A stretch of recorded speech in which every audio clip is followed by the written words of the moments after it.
Thanks for staying with us. The DA's Gauteng leader says Helen Zilla's attempted return is a bad idea.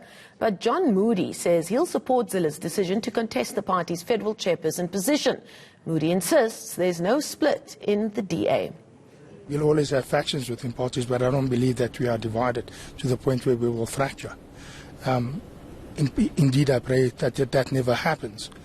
Helen is a member of the party. She has a right to avail herself to serve in whichever capacity she so hopes to do. Personally, I don't believe that it was a good idea for her to do so. You know, when you have a former leader coming and working once more, as you were saying, in a very important position such as the Federal Council Chair, I think he just finds it difficult for anybody to operate with a former leader being there too. So personally, I don't subscribe to that idea, but she has her rights to stand, and I will support that right, and I will protect that right.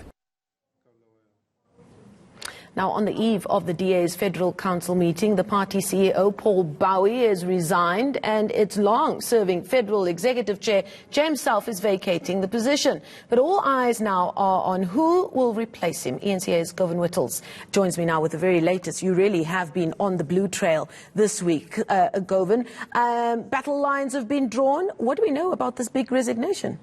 Well, Paul Bowie leaving the party is not insignificant. I think it should be viewed within the context of this weekend's meeting, particularly that the Federal Council, which meets this weekend, has the power to remove the CEO of the party, that being Paul Bowie. And we do know the reported recommendations of the review of the DA's election performance are that Bowie and Maimane should resign. Of course, Maimane can only be removed as DA leader by a Congress, but Bowie could have faced a different fate. So his resignation could come just in time, or one could see it as him checking out just before the big fight. The structures of the DA are very different to the structures, say, of the ruling party.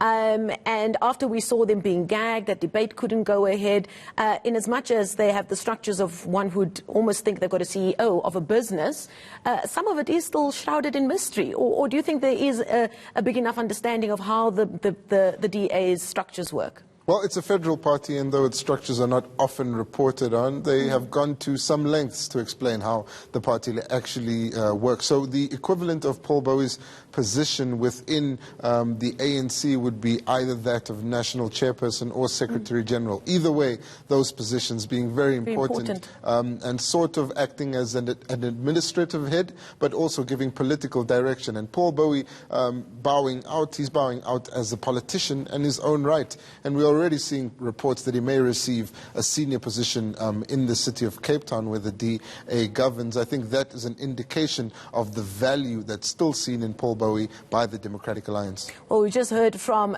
John Moodey speaking about Helen Zilla's attempt to return to the party. What are the provincial leaders saying going into this very important weekend? They seem like they are behind Mmusi Maimane, and that they would be ready to reject, in part, the review report if the delegates at the Federal Council push for Maimane to resign. So it does seem as if at this stage the DA leader has more numbers in his corner. But then the weight of Helen Zilla's supporters, not only in the Western Cape but nationally, and particularly her influence among the DA's funders, is something that cannot be underestimated. And while it does seem as if Maimane may have the majority support from the DA's provincial leaders, it's not definite that he would win this weekend's battle, if it could be framed in that way. Because essentially this is a fight about who's to blame for the DA losing its support in the election,